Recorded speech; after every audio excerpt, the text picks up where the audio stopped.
Halo, namaku Kayla, aku suka baca buku fiksi dan berhubung kemarin itu ada diskon 55 di toko Oren, aku beli 3 buku ini nih di Mizan Store. Salah satu dari 3 buku ini bakalan aku bahas sekarang mumpung aku ada waktu di libur sekolah.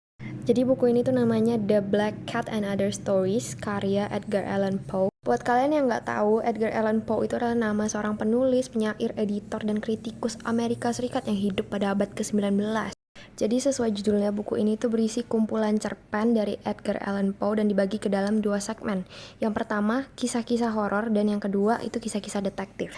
Pada bagian kisah horor, aura gotiknya terasa sangat kental, yang mana hal ini ditunjukkan dalam deskripsi barang-barang yang terasa suram serta pikiran masing-masing tokoh utama yang mana mengambil dari sudut pandang orang pertama, sehingga seolah-olah penulis membedah emosi-emosi serta pikiran negatif setiap tokoh utama. Dari segi plot, cerita yang disajikan cukup unexpected dengan endingnya yang plot twist. Salah satu cerita favoritku itu berjudul Lubang dan Pendulum. Pada cerita ini kita dibawa untuk menerka-nerka apa yang sebenarnya terjadi pada tokoh utama. Narasi yang disajikan juga berhasil membuat aku deg-degan, berhasil membangun imajinasi yang suram di kepalaku.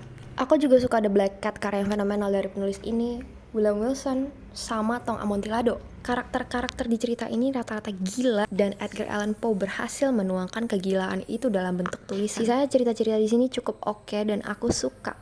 Nah, itu dia dari sisi positifnya. Dari sisi negatifnya yang aku notice di sini adalah narasi yang disajikan bersifat deskriptif, yang mana menjelaskan sesuatu secara panjang lebar. Tetapi walaupun bersifat deskriptif, sulit untukku membayangkan deskripsi tentang sesuatu objek karena objek tersebut tidak familiar, mengingat bahwa buku ini ditulis kurang lebih 170 tahun yang lalu.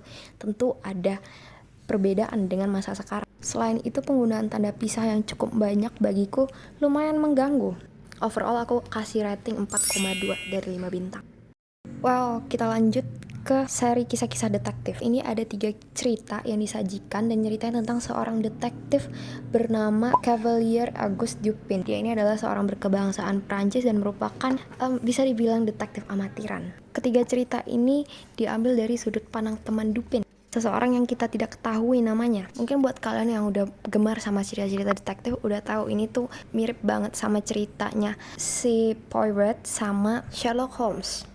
2 kasus pembunuhan dan 1 kasus misteri cukup untuk menjelaskan dan mendeskripsikan karakter dari Dupin yang merupakan sosok yang cerdas dan memiliki pemikiran yang sederhana. Tampak pada kasus pertama, peristiwa pembunuhan di Rue Morgue, dengan berbekal informasi dari surat kabar serta penyelidikan langsung ke TKP, Dupin mampu menuntaskan kasus yang sulit dipecahkan bahkan oleh kepolisian.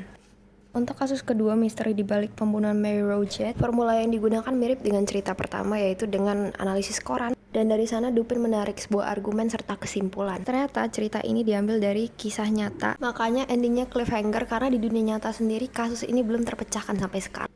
Cerita terakhir itu tentang kisah misteri dan gak ada murder-murderan di sini. Hanya nyeritain tentang Dupin yang mencolong kembali barang yang udah dicolong dari seseorang. Buat cerita pertama itu aku suka karena itu benar-benar plot twist banget dan aku nggak nyangka ternyata pelakunya begitu. Untuk cerita yang kedua aku nggak terlalu suka, it's not my cup of tea, but ya buat cerita yang ketiga ya so-so lah. Overall buat kisah-kisah detektif ini aku kasih 3,5. Secara keseluruhan aku kasih buku ini 3,8 dari 5 bintang. Ya udah segitu doang. Bye bye.